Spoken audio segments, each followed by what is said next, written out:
because times are tough for so many Australians. But today, some relief for millions of workers. A 5.75% pay rise kicking in from next month. Many businesses, though, fear they won't be able to bear the cost. Joining me now, cafe owner Jen Ramos, along with finance expert Scott Phillips.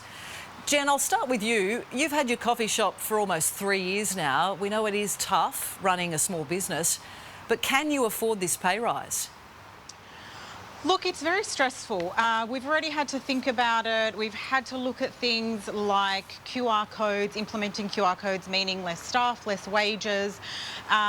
We have 19 staff on the books, and when you think about say about 11 casuals, we've got about 9 people on a weekend. It is really stressful because although, you know, an extra $40 a week doesn't sound like much, you've got to times that by 7-8 people at once. So, you know, making slight changes like that puts a lot of pressure on for us. Yeah, it is very stressful. So for your staff, though, they'll get around an extra $1.20 an hour average to pay their bills, which they are struggling as well. They've got to get some relief too, though, surely. Yeah, and look, I get it. I've been on their end as well. You know, I was a student, I've worked at McDonald's, I've worked at Baker's Delight. I understand it from both ends, but as a small business, we're struggling already. You know, people aren't spending as much, interest rates, the cost of the increasing costs, you know, so we're also feeling the pressures from other avenues as well, not just wages. So I understand from both ends, you know, and that's why we're trying to help out by baking our own croissants in store, like we were discussing the other day, and making our own cookies and, you know, in-house baking a lot more just to be able to afford the extra wages for them, because we can't afford to lose our staff as well. So I understand from both ends, you know. So on top of all the pressures then, could this pay rise mean that you might potentially go to the wall?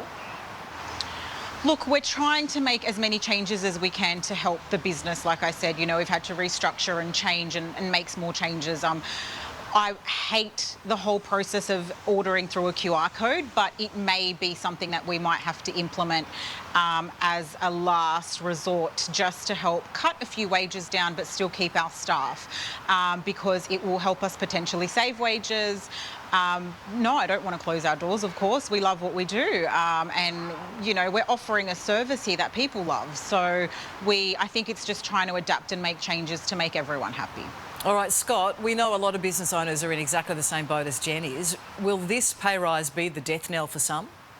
Deb, I think that's the real challenge, particularly because the economy is going to get tougher over the next 6 and 9 months. We know economists have been talking about that. The RBA is trying to slow things down, and people like Jen are doing it really tough. They've got to try and find a way to keep people coming through the door. We've all got less money to spend because of inflation. At the same time, wages are going up. I think they're justified, at least the Fair Work Commission says so, because they want to maintain those award wages in real terms. In other words, after inflation. The problem is with this inflation thing, you know, someone's got to pay the bill. It's going to hurt either the businesses or the consumers or both. It's a very, very tough road to hoe. And of course it is a balancing act, and the thought is and fear is that potentially this could lead to more inflation and ultimately higher interest rates.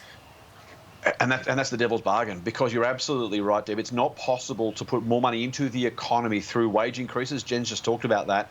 Without those, A, either increasing costs and prices for those businesses, or B, the money that goes into the economy to those workers gets spent. Now, if the same amount of goods are available and more money is chasing them, we know supply and demand says that's likely to put upward pressure on prices. As I said, it doesn't mean those rises aren't justified, but the deal is, if we do have that happen, and it's going to happen, it is going to put upward pressure on prices. And do you think that the wage umpire here got it right?